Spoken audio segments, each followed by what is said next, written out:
Hello students and welcome back to the channel Siraj Shaikh the study. आज हम start करने जा रहे हैं इनडायरेक्ट टैक्स की जो टॉपिक है, जिसके अंदर हम कवर करने वाले प्लेस ऑफ सप्लाई। स्लोली जो भी टॉपिक्स हो गए इनडायरेक्ट टैक्स के, वो सारे वीडियोस आपको यूट्यूब पे मिल जाएंगे। तो चैनल को सब्सक्राइब करना, हो सके तो वीडियो को शेयर करना।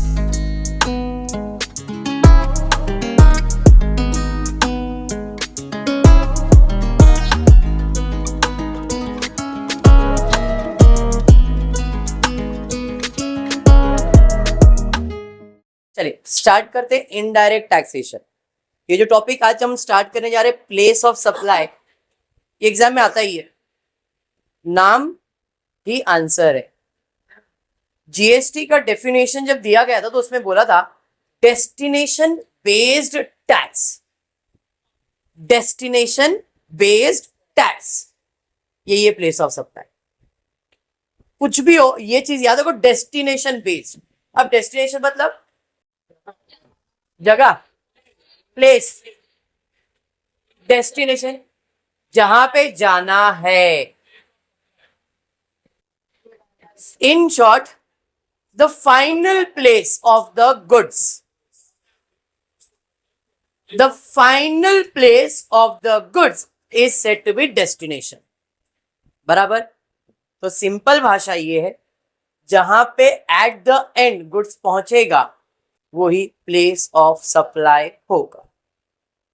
कुछ भी हो, कितना भी हो, आपको ये याद रखना है, and place of the goods is place of supply. ठीक है। अब प्लेस ऑफ सप्लाई के अंदर बहुत सारी कैटेगरीज होती है, जिसमें गुड्स का इन्वॉल्वमेंट, मूवमेंट होता है। किसी में मूवमेंट ऑफ गुड्स नहीं होता है, किसी में ये बोलता है, रेसिपिएंट बोलता है मुझे गुड्स यहां नहीं यहां चाहिए। तो अलग अलग कैटेगरीज है। कुछ भी हो, आपको सिर्फ सिंपल भाषा ये याद रखना है, destination based tax. Destination based tax. Indirect tax के अंदर मैं आपको पहले बता रहा हूं, इनडायरेक्ट टैक्स में सिंपल बात यही है, पहला जो पार्ट है, फर्स्ट 2-3 लेसन जो है वो पूरा थियरी है, जिसमें आपको व्हाट इज जीएसटी, जीएसटी कब लॉन्च हुआ, जीएसटी का मोटिव क्या है, जीएसटी का मकसद क्यों था इंडिया में लाने का। बाकी इनडायरेक्ट टैक्स, ध्यान दे बेटा, इनडायरेक्ट टैक्स जीएसटी है, डायरेक्ट टैक्स इनकम है। एनीवन इन द क्लास जो डायरेक्ट और इनडायरेक्ट का डिफरेंस बता सकता है? Difference between direct tax and indirect tax.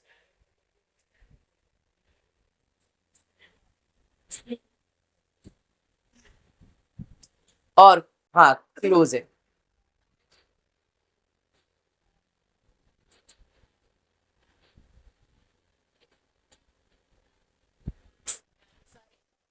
Okay ठीक है। और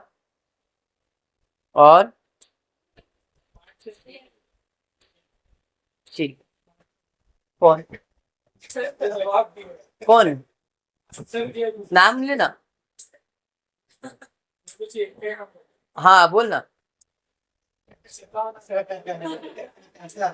चलिए वैभव, डायरेक्ट टैक्स, जब आप इंडिया में हो तो सबसे पहले आपका स्टेटस देखा जाता है। डायरेक्ट टैक्स में मैंने पढ़ाया था, आप रेसिडेंट हो, एनआरआई हो या ऑर्डिनरी रेसिडेंट हो। फिर गवर्नमेंट कहता है आपका जो भी स्टेटस हो, अगर आप इंडिया में रह के इनकम जनरेट करते हो, इनकम जनरेट करते हो, उस पर हम आपसे डायरेक्टली टैक्स मांगेंगे। जो भी इनकम है इसके ऊपर tax, that is direct tax. अब इनडायरेक्ट तरीके से भी आपसे गवर्नमेंट टैक्स लेती है। अब ये जो इनडायरेक्ट तरीका है वो आपकी इनकम के ऊपर नहीं है, आप जो भी एक्सपेंसेस करते हो उसके ऊपर गवर्नमेंट आपसे टैक्स लेती है। जैसे एग्जांपल ये कि भाई मैंने गुड्स परचेज कर दिया, गुड परचेज किया तो गवर्नमेंट भाई ये गुड्स के ऊपर टैक्स भरना पड़ेगा, क्योंकि ये गुड्स टैक्सेबल गुड्स है, तो इसके ऊपर आप टैक्स भरो। बराबर है। तो वो जो टैक्स है वो भी गवर्नमेंट को मिल रहा है, डायरेक्ट टैक्स भी गवर्नमेंट को मिल रहा है, बट इनडायरेक्ट तरीके से गवर्नमेंट आपसे टैक्स ले रही है, इसलिए टॉपिक को कहा गया इनडायरेक्ट टैक्सेशन। और डायरेक्ट, आपके डायरेक्ट इनकम के ऊपर जो गवर्नमेंट टैक्स चार्ज करती है उसे डायरेक्ट टैक्सेशन है। क्लियर है। तो पहले 2 लेसन जब आपके टेक्स्ट बुक आप ओपन करोगे, पूरा थियरी है कि उसमें जीएसटी कब लाया गया, कौन से ईयर में लाया गया, कितने प्रपोजल थे, कितने एप्लीकेशंस आए थे, फिर कब गवर्नमेंट ने उसको एक्सेप्ट किया, कब अप्लाई किया। तो it was 1 July 2017। Year of implementation was 1 July 2017। GST India में 2017 में आया है। बट इसका प्रपोजल जो था वो 2014 से चलते आ रहा था। 2014 से जीएसटी का प्रपोजल डाला गया था कि भाई जीएसटी लाओ, जीएसटी लाओ, फिर ये गवर्नमेंट के पास गया, फिर उसका ये नई बहुत सारा अमेंडमेंट लाया गया था, और वही सारी चीजें लेसन नंबर 1, 2, 3 में दिया गया। इसलिए मैंने वो लेसन अभी स्टार्ट थियरी पार्ट किया नहीं, मैं सीधा प्रैक्टिकल पार्ट पे आ गया। ठीक है क्या? जैसे जैसे ये करोगे तो आपको कहीं ना कहीं थियरी का नॉलेज मिलते ही जाएगा।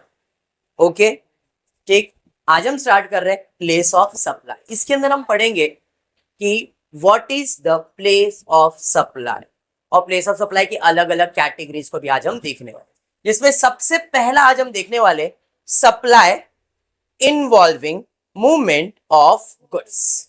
मतलब अब what is supply? Sales?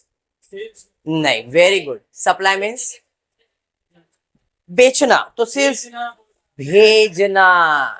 Yes, very good. Supply मतलब सेल्स नहीं है, ये दिमाग में डाल दो। सप्लाई का मतलब सेल्स नहीं है। एक सिंपल, बेचना और भेजना। बेचना मीन्स सेल्स और भेजना मतलब सप्लाई। सिंपल भाषा। क्या बात है दिनेश, वेरी गुड। तेरे में जरा टैलेंट नहीं, ध्यान। तो यहां पे दिया है supply involving movement of goods. What is movement? एक मिनट, टैलेंटेड लोग अपने पास है Dinesh. Dinesh, movement, movement, movement मतलब हाँ क्या सेम है? क्या? तो वो तो पूछना भाई, नॉलेज तो चाहिए ना हम लोग को। इसी के लिए तो मैं तेरे से नॉलेज ले रहा हूं भाई, मेरे को तो है, मेरा तो उम्र हो गया ना। अच्छा, सुनने के लिए फिर। मूवमेंट मतलब एक जगह से दूसरे जगह पे जाना, ट्रैवल करना, बराबर है। अब मूवमेंट एंड मूवमेंट दो अलग चीज है। मूवमेंट है ये, MOVE। और जब, हाँ क्या बात है यार, फरवरी आया तो याद आ गया, देख रहा है। चलो ठीक है, कोई नहीं, मूवमेंट है। तो यहाँ पे मूवमेंट है मतलब एक जगह से दूसरे जगह पे जाना। ठीक है, गुड्स का मूवमेंट अगर हो रहा है तो what is a place of supply. ये फर्स्ट टाइप सप्लाई में, प्लेस ऑफ सप्लाई में हम लोग पढ़ने वाले। क्वेश्चन ऐसा आएगा आपको और इसका आंसर सिंपल सेंटेंस में ही लिखना है। क्वेश्चन दिया है, mister A of Nashik Maharashtra sells 10 refrigerator to mister B of Pune Maharashtra for delivery to at Mr. B's place of business in Pune. What is place of supply? What is place of supply? What is place of supply? हाँ, खेलने का ही अपने को, ऐसा ही खेलने का, कुछ नहीं है। ये सवाल सिर्फ 5,000 का है। कितने? पुणे। चलो अच्छी बात है। The place of supply is Pune Maharashtra. समझ में? ओहो, बस बस, इतना टैलेंट नहीं चाहिए मेरे को। समझ में आया? तो ये लेसन में यही काम है। ऐसे 5 क्वेश्चन वो लोग देंगे एक साथ 5 मार्क के लिए, 7 क्वेश्चन देंगे 7 मार्क के लिए, 10 क्वेश्चन देंगे 10 मार्क के लिए। समझ में आ रहा? मैंने पहले भी कहा तुम लोग टैक्स टैक्स टैक्स बहुत कर रहे थे, और मैंने बोला था 10 से 12 लेक्चर में पूरा बुक खत्म हो जाएगा। क्लियर? अब मैंने टैक्स चालू किया तो मेरा मोटिव ये है कि पहले टैक्स जितना वाइंड अप हो सकता है उतना वाइंड अप करता हूं, फिर रिमेनिंग जो आपका टॉपिक रह गया है, अमाल कमीशन, लिक्विडेशन, वो सब करवा दे। ठीक है, चलिए देखते हैं सेकेंड क्वेश्चन क्या दिया गया। सेकेंड क्वेश्चन क्या दिया है Sana? Mister A of Nashik Maharashtra sell 20 refrigerator to Mr. C of Ahmedabad, Gujarat for delivery at Mr. C's place business in Ahmedabad. Ahmedabad in Gujarat. Oh, Ahmedabad in Gujarat. The place of supply is Ahmedabad. समझ में आया क्या? और लिखा तो तेरे को और एक्स्ट्रा मार्क्स नहीं देंगे। आगे बढ़ते नेक्स्ट। इसके बाद location of supplier, delivery of goods, nature of supply, answer पूछा गया है place of supply and tax. अब ये क्या है नया देखते। लोकेशन ऑफ सप्लायर, जो गुड्स सप्लाई करने वाला है उसका लोकेशन दिया है, जहां पे गुड्स का मूवमेंट होने वाला है वो दिया है। ये नेचर ऑफ सप्लाई क्या होता है? Anyone? Nature of supply anyone? ये क्या होता स्टेट के अंदर ही तो सप्लाई हो रहा है वो, और इंटर में है? ओह,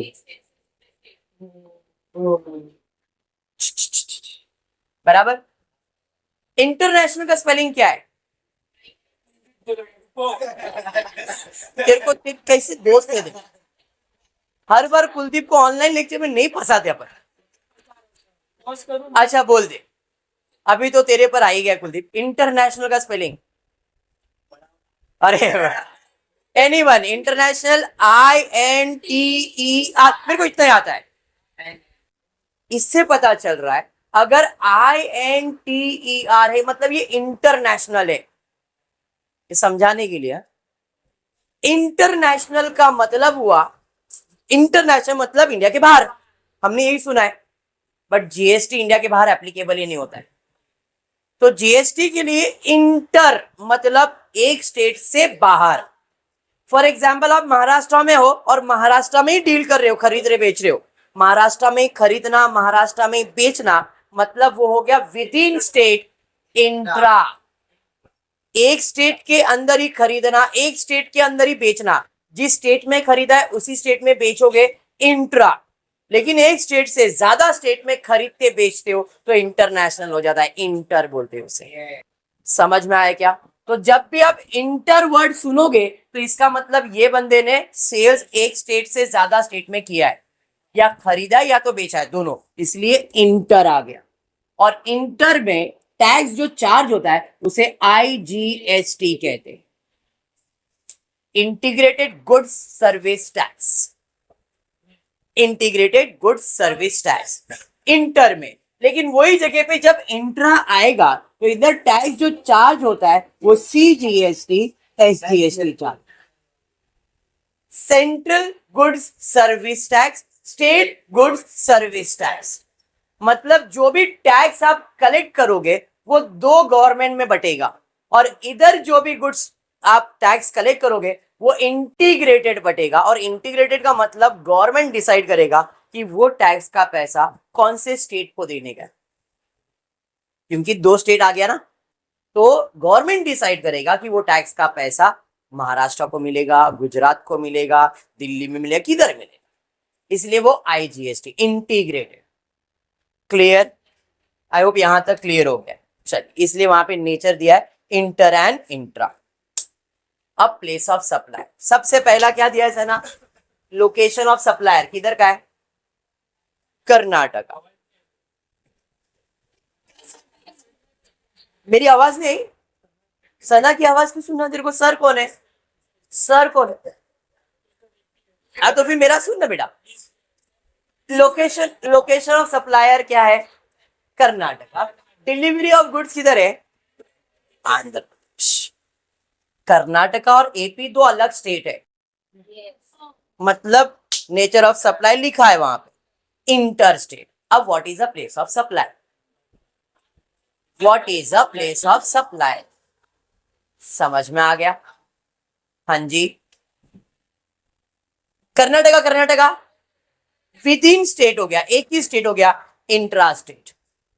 कभी कभी ये भी पूछते हो लोग, जब ये पूछेंगे तो आपको ये मालूम होना चाहिए इंटर लिखेंगे या इंट्रा लिखेंगे। समझ में आ रहा है? प्लेस ऑफ सप्लाई कर्नाटका, हाँ या नहीं? अब क्योंकि विद इन स्टेट है तो CGST SGST, out of state है तो IGST, वो मैंने अभी एक्सप्लेन। तो ऐसा टेबल भी आएगा, इसके अंदर भी दो दिख रहा है, ऐसे 10 पूछ लेंगे। तो प्लेस ऑफ सप्लाई का सम ये है प्रैक्टिकल। समझा? पक्का? बढ़ते आगे, देखते क्या दिया है। वापस से वही है, section 10 sub section 1A, supply involve movement of goods. Same, कुछ नया नहीं है। चलिए स्टार्ट करते, देखते दिया क्या गया है। Movement of goods by the supplier, goods dispatch by the supplier, supplier factory from where goods are removed Odisha, termination of movement of deliveries Assam, place of supply and tax paid. सबसे पहला दिया है कि जो बंदा है जो गुड सप्लाई करने वाला है उसके बारे में दिया है कि वो किधर का है, सामान कहाँ जा रहा है, दो अलग स्टेट हो गया, क्या आएगा place of supply, Assam. Place of supply, nature of supply नहीं पूछा है, नेचर में हम लिखते हैं इंटर या इंट्रा। टैक्स पेबल क्या रहेगा, समझ में आ गया। चलिए आगे बढ़ते, section 1 read with the section, मतलब मूवमेंट ऑफ गुड्स दिए, ओडिशा ओडिशा क्या लगेगा, केरला और गोवा, समझ में आया, केरला केरला, टैलेंटेड यार तुम लोग, एक दिन में टैक्स सीख गए रे, समझ में आ गया। बढ़ते हैं आगे, category change, goods delivered by supplier to recipient on direction of third person. अब ये नया क्या है, एग्जाम्पल है, एग्जाम्पल है, दिनेश ने मुझे कॉल किया, प्लस सर 14 फेब आ रहा है, अरे सुन, तो वो जो आप सामान व्हाट्सएप स्टेटस पे डाल रहे हो उसमें से मेरे को एक गिफ्ट ऑर्डर करने का, मैंने ठीक है बराबर, मैंने बोला ठीक है, तेरा एड्रेस दे, तेरे को भेज देता हूं। सर मेरे घर पे नहीं भेजने का, वो कहीं और ट्रांसफर करने का। मैंने किधर ट्रांसफर करना है, मैं आपको नंबर देता हूं, आप उसे कांटेक्ट कीजिए, वो आपको एड्रेस देंगे, आपको वहां गुड देना है। मैंने सिर्फ सवाल किया, पैसा कौन देगा, सर पैसा तो मैं ही दूंगा सर, अब गिफ्ट पहुंचा दो, बराबर है कि नहीं। तो यहां पे हुआ goods delivered bye the supplier, supplier ने गुड्स डिलीवर किया टू द रेसिपिएंट, जो भी है, जो मैंने नाम दिया किसी का भी, केविन का नाम लेने वाला था, तुम लोग सना सना कर रहे हो, कोई नहीं, यहां पे जान दो, टू द रेसिपिएंट। भाई ये ऐसा देख रहा है, ये तिरछी नजर से देख रहा है, to the recipient on the direction of the third person, ठीक है। चलिए देखते दिया क्या गया, Parth of Pune Maharashtra entered into an agreement to sell goods to Bakul of Bareilly UP. ध्यान से, पार्थ पुणे का है, महाराष्ट्र का है, इंपॉर्टेंट महाराष्ट्र, पुणे बाद में देखता हूं, पार्थ महाराष्ट्र का है, entered into an agreement to sell goods to Bakul of Bareilly UP, Maharashtra का बंदा है, यूपी वाले से डील कर रहा है, बराबर है। While the goods were being packed in Pune godown of Parth, Bakul got an order from Shreyas of Simong, Karnataka. अब क्या हुआ यहां पे, मैं भी बिजनेसमैन हूं, बकुल भी बिजनेसमैन है, यूपी वाला, जैसे अभी मैंने एग्जांपल दिया था, याद आ गया तेरे को, बकुल कौन है, वेरी गुड।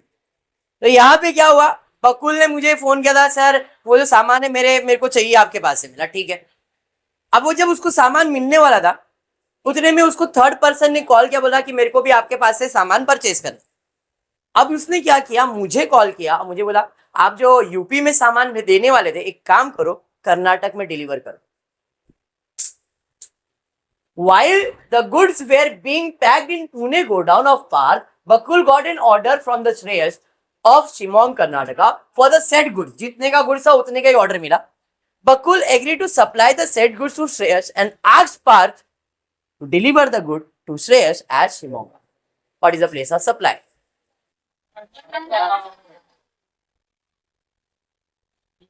इतना एक्सप्लेनेशन दिया मैंने सिंपल भाषा में आपके लिए। प्लेस ऑफ सप्लाई क्या रहेगा, तो यहाँ पे प्लेस ऑफ सप्लाई यहाँ पे लिखा है, the place of supply will be the शिमोंग। आगे है, डोंट वरी, बहुत सारा चीज है। अरे एक्सप्लेनेशन है रे बाबा, क्या डर रहे भाई, ये देख के तो कौन लिखेगा, हमको थोड़ी बैट होता है।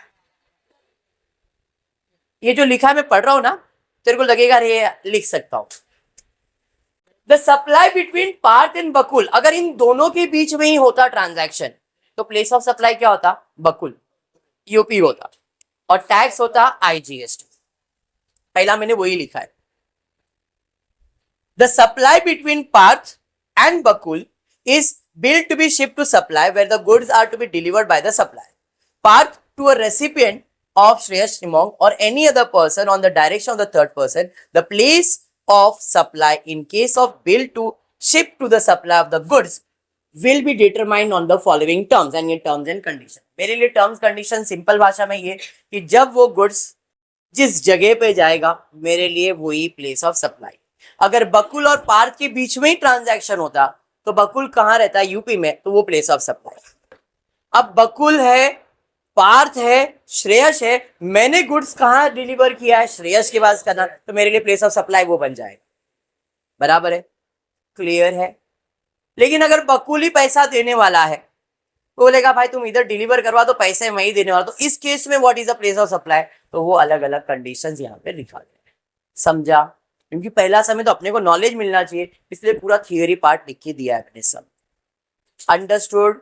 चल, तो यहाँ पे दिया है as per section 10 sub section 1B. इसके पहले ए था, ए किसके लिए था, मूवमेंट ऑफ गुड्स, और बी किसके लिए, जो थर्ड पार्टी अपने को बोलता है third person of IGST Act 2017 where the goods are delivered by the supplier to the recipient or any other person on the direction of the third person, whether acting as an agent or otherwise, before or during the movement of goods, either by the way of transfer of document of the title to the goods. मतलब ये सारी चीजें लिखी. Thus, in the given case, it is deemed that Bakul has received the goods and the place of supply of such goods is the principal place of the business of Bakul, यानी कि बरे. अब ये किसके बीच में transaction बोला है, पार्थ और बकुल के बीच में, तो प्लेस ऑफ सप्लाई क्या रहेगा. पहला कंडीशन समझ में आया. दूसरा, अगर this situation also involve another supply between Bakul and Shreyas, ये भी है ना, तो इस केस में what will the place of supply. इतना सब लिखा है उसने, उसका कंडीशन मैंने आपको सिंपल वही बताया. अगर हम दोनों के बीच में ट्रांजैक्शन है तो मेरा प्लेस ऑफ सप्लाई रहेगा यूपी, लेकिन थर्ड पर्सन इन्वॉल्व हो गया है इसलिए प्लेस ऑफ सप्लाई क्या बन गया, शिमोगा करना. अंडरस्टूड? ये जो चीजें लिखी गई है वो सेक्शन लिखा गया, वो सेक्शन में क्या रूल्स है वो लिखा गया है. आपको क्या लिखना है, इन सच सिचुएशन पर्सन के अंदर, in this situation also involves supply between Bakul, Shreyas and Parth. Hence the place of supply will be Shimonga, Karnataka, final destination of the goods. Clear? इधर दोनों कंडीशन उन लोगों ने सेटिस्फाई किया भाई. अगर इन दोनों के बीच में तो what is the place of supply, इन दोनों के बीच में तो what is the place of supply. But आपके लिए आपको मालूम है सिचुएशन कि इसने इसको ऑर्डर कर दिया, तो अपने लिए सिंपल एक ही कंडीशन रहेगा और वो रहेगा कर्नाटक. समझा सम अभी?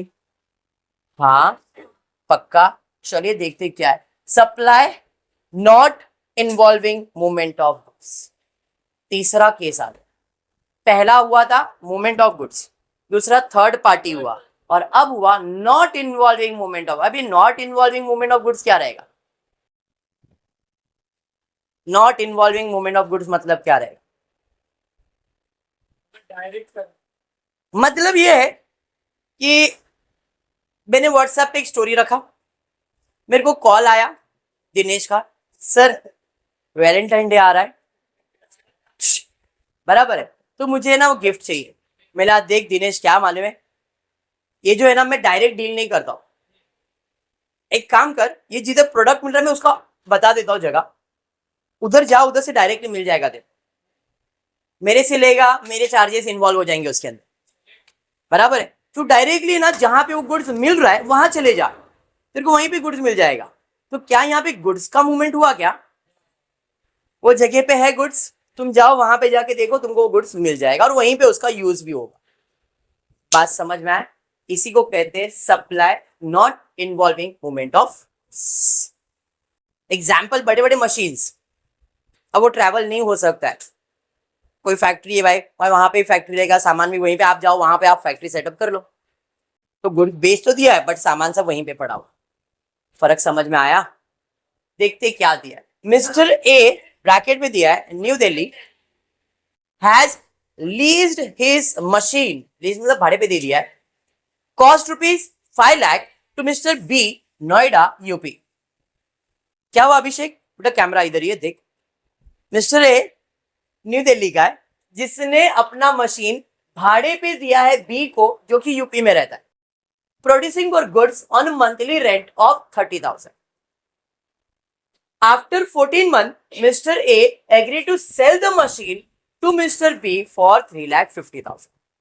In this case, there will be no movement of goods and the same will be sold on as and where basis.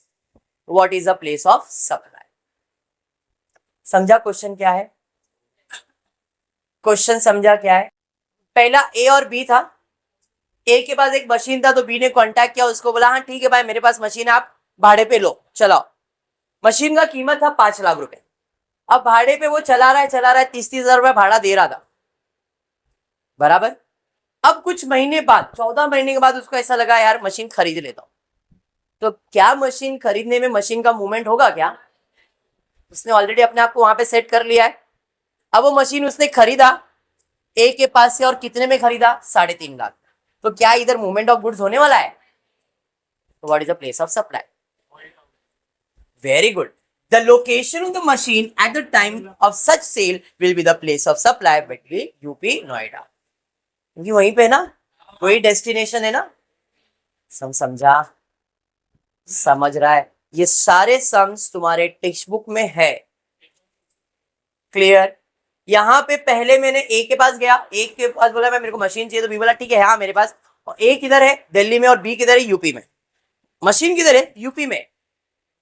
उसने बोला ठीक है मेरा मशीन उधर ही है, भाड़े पे ले लो चलाओ, भाड़ा मुझे देते रहना. मैं उसको भाड़ा दे रहा. मेरा घर यूपी में ही था, मशीन भी यूपी में, मेरे को किधर जाने की जरूरत थी क्या? नहीं. अब मैंने उसे 14 महीने के बाद कॉल किया, मैंने भाई तुम मशीन बेचने वाले हो क्या? हाँ बेचने वाला. कितना दोगे? 3.5 लाख रुपए में मशीन दे दो. मैंने इसको 3.5 लाख दिया, मशीन मुझे मिल गया. तो क्या मशीन का मूवमेंट हुआ क्या? मशीन तो अपने जगह पे ही है, और उसका जगह क्या था? तो प्लेस ऑफ सप्लाई क्या आएगा? समझ में आ गया? चलिए बढ़ेंगे नेक्स्ट. वापस नहीं भाई ऐसा ही अभी बस करेंगे तो नहीं होएगा. टोटल 73 सम्स आपके टेक्स्ट बुक में है. मैं ट्राई करो जितना मैक्सिमम कवर कर लूं, 1-2 लेक्चर के अंदर ये टॉपिक वाइंड अप करने का सोच रहा हूं. 2 लेक्चर्स तो 30 सम भी करेंगे तो 60 सम होंगे. हाँ ना. ये सम में क्या है? खाली रीडिंग करना, प्लेस ऑफ सप्लाई, रीडिंग करना, प्लेस ऑफ. फिर चल ध्यान दे. फिर बाद में तुम ही बोलेंगे सर ये नहीं पढ़ाया था, सर वो नहीं पढ़ाया था. चलो तूने XZ limited Mumbai Maharashtra opens a new branch office at Gurgaon Haryana. ध्यान से दिनेश ध्यान दे. यहाँ पे मुंबई वाला पर्सन है, उसने एक न्यू ब्रांच ऑफिस ओपन किया है हरियाणा में. It purchases building for office from KTS builder Haryana में. उसने ऑफिस के लिए एक बिल्डिंग परचेज किया है. It purchases a building for office from KTS builder Haryana का ही है. Also with pre install office furnitures and fixtures. पहली बात तो उसने जो प्रॉपर्टी परचेज किया उसका कैपिटल एक्सपेंडिचर है. घर, building, office is my capital expenditure. अब उस कैपिटल एक्सपेंडिचर के अंदर प्री इंस्टॉल फर्नीचर फिक्सचर्स मिल रहा है. अब फर्नीचर फिक्सचर्स हो गया गुड्स, बट ऑफिस गुड्स हुआ क्या? मैं ऑफिस नहीं बेचने वाला हूं. गुड्स यानी कि फर्नीचर वगैरह बिक सकता है, तो ऑफिस भी तो बिक सकता है ना. ऐसा अगर आपके दिमाग में आ रहा है तो कैपिटल एक्सपेंडिचर जिसे हम लोग थोड़ा टाइम यूज करेंगे, बट फर्नीचर पसंद नहीं आया तो बेच देंगे, नया फर्नीचर ला सकते. तो फर्नीचर गुड्स की कैटेगरी में आएगा, और जो ऑफिस है वो गुड्स के कैटेगरी में नहीं आता है. फर्क समझो थोड़ा सा. चलिए ठीक. दो there will be no GST liability on purchase of building, office furniture and fixture will be liable to GST or not. क्या बोला उसने? बिल्डिंग पे तो कोई GST वगैरह नहीं है, लेकिन office furniture and fixtures will be liable to GST. तो what is the place of supply? Kamlesh क्यों ऐसा? ऐसे ही सर. क्यों? place, destination. Since there is no movement of office furniture and fixtures, The place of supply of such good is either the location at a time of delivery of the recipient, that is Gurugram, Haryana. समझा सम? देखो, आप text book जब open करोगे आपको ऐसे छोटे छोटे question ही मिलने वाले. एग्जाम के अंदर ऐसे एक एक क्वेश्चन नहीं आएगा, कॉम्बिनेशन में आएगा, टेबल में आ जाएगा, 5-5, 6-6, 10-10 प्लेसेस दे देंगे और आपको बोलेंगे इसका आंसर दे दो. क्लियर? प्रैक्टिकल सम अगर आपको अच्छे से करना है ना तो सेठ पब्लिकेशन का बुक लेना, और थियरी पार्ट अगर अच्छे से करना है तो मनन प्रकाशन लेना. जो मैंने आप लोग को प्रोवाइड किया मनन प्रकाशन का बुक, वो बुक्स के अंदर थियरी क्वेश्चन बहुत अच्छे. जीएसटी के अंदर जो एक्सप्लेनेशन चाहिए परफेक्ट एक्सप्लेनेशन उसी का है. प्रैक्टिकल सम के लिए सेठ पब्लिकेशन का सम लो, उसकी क्वेश्चंस लो, और रूल जो मनन प्रकाशन के अंदर लिखा है वो रूल से ही वो सम को सॉल्व करो. बिकॉज सेठ पब्लिकेशन के अंदर करेक्शंस बहुत है. सेठ पब्लिकेशन के डेट का करेक्शन, प्लेस का करेक्शन बहुत है, और इसके अंदर परफेक्ट इंफॉर्मेशन है और परफेक्ट आंसर्स दिए हैं. इसलिए मैंने आपको यही बुक रेफर करना. ठीक है, यहां तक क्लियर हुआ? बढ़ते नेक्स्ट, देखते क्या है. सप्लाई इन्वॉल्विंग असेंबली और installation at site. Very important. क्या होता है, कभी कभी सिंपल है, ये महिला मंडल के लिए भी इंपॉर्टेंट है, महिला मंडल के लिए इंपॉर्टेंट बराबर. फॉर एग्जाम्पल, एक इवेंट आ गया, ब्राइडल डेकोरेशन, मेकअप, बराबर है. तो ब्राइडल तो आपके पास नहीं आएगी, आपको ब्राइडल के पास जाना पड़ेगा. हाँ है ना, बराबर. उसको क्या कहते हैं? Installation, assembly, installation. सही है. एप्लीकेशन. देखिए जाग गई, बोली हाँ मेरे रिलेटेड कुछ आया, ध्यान दे. तो यहाँ पे ऐसे ही मैंने एक एग्जाम,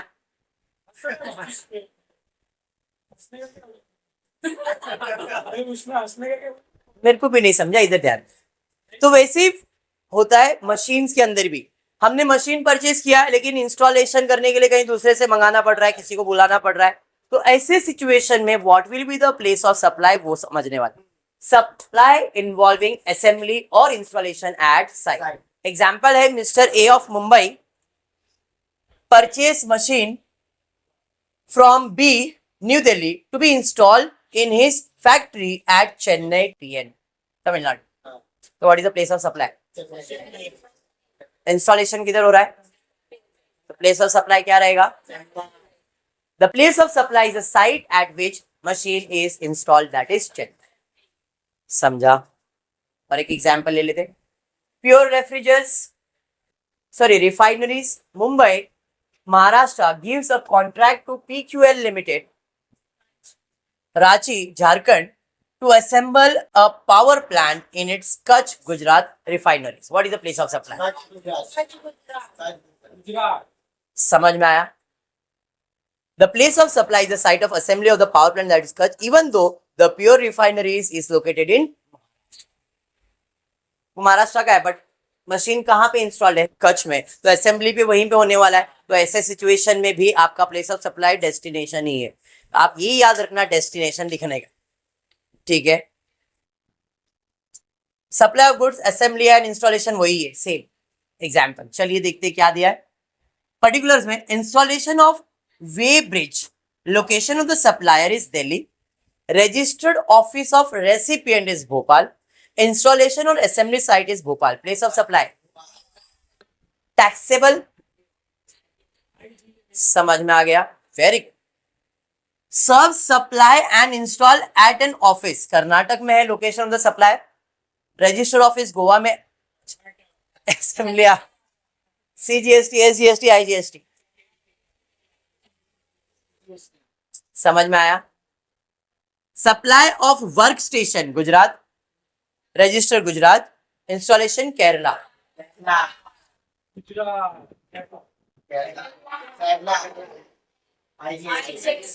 समझ में आ गया? बेसिक कर सकते हो, कॉन्फिडेंट है, मजा आया? Place of supply, good supply on, yes very important. Anyone इसका मतलब good supply on board a conveyance. अभी अभी हम लोग कश्मीर गए थे, तो हम लोग है ना ऑर्डर करते थे, खाना आता था, ऑर्डर कोई और स्टेशन पे करते थे, आता कोई और स्टेशन पे था। कभी ऐसा हुआ है? वैसे ही सेम होता है फ्लाइट में भी। फ्लाइट में तो मिल ही जाता है, लेकिन फ्लाइट लेते मुंबई में और खाना खाते खाते अपन पहुंच गए गुजरात, बराबर है। तो सवाल ये है, ऑन बोर्ड का मतलब जब आप ट्रैवल कर रहे हो ऐसे सिचुएशन में what will be the place of supply. अब यहां पे थोड़ा सा ट्विस्ट है, ध्यान देना। होता ये है कि मेरा ट्रेन चालू हुआ दिल्ली में, तो खाना कहां लोड होगा? दिल्ली में। अब मैंने ऑर्डर किया गुजरात में, बट वो सप्लायर कहां का था? फर्क समझो, फर्क समझो, फर्क समझो। क्या बोल रहा हूं सुनो। मेरा ट्रेन चालू हो रहा है, दिल्ली से मुंबई आ रहा है, ठीक है। दिल्ली में जब ट्रेन स्टार्ट हुआ तो पेंट्री कार के अंदर सामान खाना लोड कर दिया गया, दिल्ली में ही। सप्लायर दिल्ली का ही था, उसने ट्रेन में खाना लोड कर दिया। अब गुजरात आते आते मेरे को भूख लगा, पेंट्री में गया, मैंने खाना ऑर्डर किया, गुजरात में मैंने खाना खाया, फूड गुजरात में खाया। तो what is the place of supply? Gujarat, Delhi क्या मुंबई? ये समझने का, इसी को कहते हैं ऑन बोर्ड सर्विस। गुजरात है, अच्छा। यहां पे ट्विस्ट ये, जहां पे गुड्स लोड होता है, जिस प्लेस में गुड्स लोड होता है वो प्लेस ऑफ सप्लाई होगा। चलिए देखते हैं क्या है। A train is a mode of transportation and hence can not be regarded as a restaurant, eating joint नहीं, पॉइंट रहेगा, मेस और कैंटीन। ट्रेन एक ट्रांसपोर्टेशन का मोड है, इसलिए हम उसे रेस्टोरेंट तो बोल नहीं सकते, या ईटिंग पॉइंट तो नहीं, जॉइंट नहीं, पॉइंट नहीं बोल सकते, मेस या कैंटीन तो नहीं बोल सकते, बराबर। अब क्वेश्चन दिया है, therefore the supply of goods, ऐसे सिचुएशन में therefore the supply of goods, that is foods and beverages on board a train shall be regarded as आ गया भाई, shall be regarded as a pure supply of goods since it does not have any element of service. In such case the place of supply shall be determined under these clauses. अब ये clauses इधर लिखा नहीं है, directly question पे आ गया। और clauses simple वही है कि जहां पे वो गुड्स लोड किया जाएगा, जहां पे वो गुड्स लोड किया जाएगा वही प्लेस ऑफ सप्लाई होगा। जैसे इस क्वेश्चन में mister x new Delhi, a vendor boards the New Delhi Kota train at New Delhi. Mr. X, New Delhi, a vendor boards the New Delhi Kota train at New Delhi. He sells the goods taken on board by him at New Delhi at Jaipur during the journey. क्या समझ में आया इस question में? कुछ नहीं, वापस एक बार समझाओ।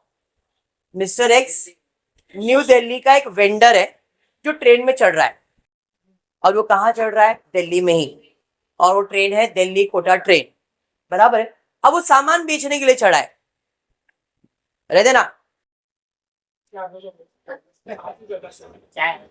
चाय वाले नहीं रहे, पान गुटखा बेचते, टॉर्च ले लो, पिलो ले लो, है क्या नहीं? सामान बेचने वाले की बात कर, बराबर। अब ये लोग जब आवाज निकालने के लिए हमारे पास, अभिषेक बेटा, आसिफ आजा, आजा तू आजा इधर। कुलदीप बेचारा चुपचाप बोला मेरा आवाज अच्छा है बोल रहा है, कुलदीप अच्छा ठीक है। तो दिल्ली में चढ़ा और वो सामान बेच रहा है, कहाँ बेच रहा है? जयपुर में। सवाल है what is the place of supply? बस यही इधर समझना है, जयपुर नहीं होगा सर, सामान तो जयपुर में लिया ना उसने तो जयपुर बन जाएगा। तो यही चीज को आपको समझना था ऑन बोर्ड के अंदर, ये चेंज है ऑन बोर्ड का। ऑन बोर्ड मतलब जहां पे गुड्स लोड किया गया है, जिस जगह पे, वो ही आपका प्लेस ऑफ सप्लाई, क्योंकि उस जगह पे आपका फाइनल डेस्टिनेशन खत्म हो गया, ठीक है। तो इधर वही लिखा है, the place of supply of the goods is the location at which the goods are taken on board, that is New Delhi and Jaipur where they have been sold. तो यहां पे आंसर रहेगा न्यू दिल्ली, ठीक है। और है क्या क्वेश्चन? सेम क्वेश्चन, नहीं नहीं बस नहीं करूंगा, मैं पहले बोल रहा हूँ छोटे छोटे क्वेश्चन है, तुम लोग को अभी कुछ लिखने को नहीं दे रहा, लेकिन दिमाग में खाली इतना सेट करो कि कैसे टाइप के सम्स आने वाले। इसमें भूलने वाला क्या था? अच्छा इसमें क्या भूलने जैसा है बता? भूलने जैसा क्या? डेस्टिनेशन बेस खाली, हाँ भाई किधर, ये लिखने का आंसर, वो भूलने का है। मिस्टर डब्ल्यू, भाई सना इतना ध्यान से पढ़ रही, नींद आ रहा है फिर भी। सना ध्यान से बेटा। Mr. W purchased coffee and snacks on board at Airjet Mumbai Delhi flight when the aircraft is flying over Gujarat. Mr. W ने कॉफी और snacks on board at Airjet Mumbai New Delhi flight when aircraft was flying over Gujarat. भाई वो मुंबई दिल्ली की flight में चढ़ा, जब उसका flight Gujarat पे था तो उसने कॉफी और स्नैक्स का ऑर्डर किया। एयर होस्टेस ने उसको कॉफी भी दिया, स्नैक भी दिया, बट उसका जो प्लेन था वो किधर उड़ रहा था? गुजरात। ठीक है। The food item were loaded into aircraft at Mumbai. खाना मुंबई में लोड कर दिया गया था, उसने गुजरात में ऑर्डर किया। तो place of supply, the place of supply of the goods by Airjet mister W is located at which the goods are taken on board. That is clear है, समझ में आ रहा है? अगर तुम ऐसा करोगे ना कि हाँ सर बस बस, तो फिर लेक्चर लंबा होते जाएगा। अगर आप फटफट करने जाओगे तो भाई ये जल्दी जल्दी खत्म हो जाएगा। आज इतना ही करता हूं तुम्हारा मुंह देख के। नहीं नहीं नहीं नहीं, तुम लोग का मुंह देख के मेरे को क्या है, देखो सब रेडी है, क्वेश्चन सब है। हाँ चलो देखते कितना और है, देख ले, एक मिनट देख लेता हूँ कितना है, फिर उसके हिसाब से फिर लेक्चर कर। बस 2 ही समय तो करवा ही देता हूँ ना।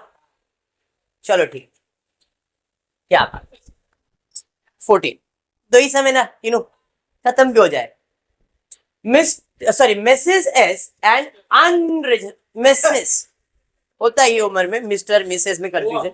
Mrs S and unregistered person, very important, unregistered person. Unregistered person का मतलब ये होता है कि उसने अपने आप को जीएसटी में रजिस्टर नहीं किया। ऐसे लोगों का लोकेशन फाइंड करना इज वेरी डिफिकल्ट, स्पेशली अगर सिम कार्ड की बात करता हूं। 2 टाइप के सिम कार्ड चलते हैं, एक होता है बिलिंग और एक होता है prepaid.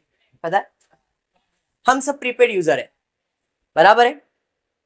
Prepaid user is unregistered and billing is a, sir हमारा आधार कार्ड तो लिया है ना, ऐसा मत बोलो। क्या आपको बिल आता है? आप खाली रिचार्ज करते जब यूज करने का, जब यूज नहीं करने का सिम कार्ड तोड़ते फेंकते, कोई पूछने जाता है, बट बिलिंग कर सकते हैं ऐसा। जब तक बंद नहीं करेंगे तब तक बिल चालू रहेगा। फर्क है ना वो, registered and unregistered. If you are registered तो गवर्नमेंट को मालूम है इसका प्लेस ऑफ सप्लाई क्या है, क्योंकि रजिस्टर्ड है। और अनरजिस्टर्ड में प्लेस ऑफ सप्लाई फाइंड करना थोड़ा डिफिकल्ट हो जाता है। ठीक है, समझा? तो यहां पे ये पहली बार अनरजिस्टर्ड पर्सन के बारे में कुछ बोला गया। Mrs. S, an unregistered person, New Delhi का, is traveling from New Delhi to Kanpur. UP में वो ट्रैवल कर रहा है, मतलब किससे से हो सकता है, वो ट्रेन से या कहीं से भी ट्रांसफर कर रहा है। अच्छा हाँ बोला इधर, इन ट्रेन, हाँ बोला। The train starts at new Delhi and stop at 3 station before reaching the Kanpur. 3 क्या 10 भी रुके, अपने को कोई नुकसान नहीं। The food item were loaded into the train at Aligarh UP. Second station, S buys the dinner on board that by train, मतलब train में उसने खाना ऑर्डर किया। What is the place of supply? The place of supply is the location at which the goods are taken on board, that is the location at which S boarded the train is irrelevant. अपने लिए वो भी important नहीं। समझ में आया क्या? Clear? तो सर वो अनरजिस्टर्ड का क्या हुआ? अनरजिस्टर्ड कौन है? S, खाना सप्लाई करने वाला वो तो नहीं है ना। फर्क समझ में आया? और एक समझा, supply of goods supplied on board, वही सेम अभी जो कर रहे थे वही सेम। चले देखते, location of the supplier, loading of goods, passenger boarded, place of supply, tax payable,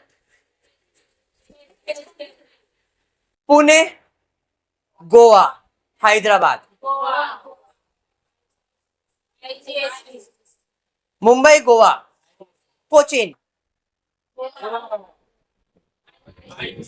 समझ में आ गया, पक्का समझा। तो प्लेस ऑफ सप्लाई क्या है, क्लियर है, पक्का। तो आज इतना ही करते हो। होपफुली वीडियो पसंद आए तो प्लीज वीडियो को लाइक कर देना, फ्रेंड्स ग्रुप में शेयर करना, चैनल को सब्सक्राइब करना। Thank you for watching the video.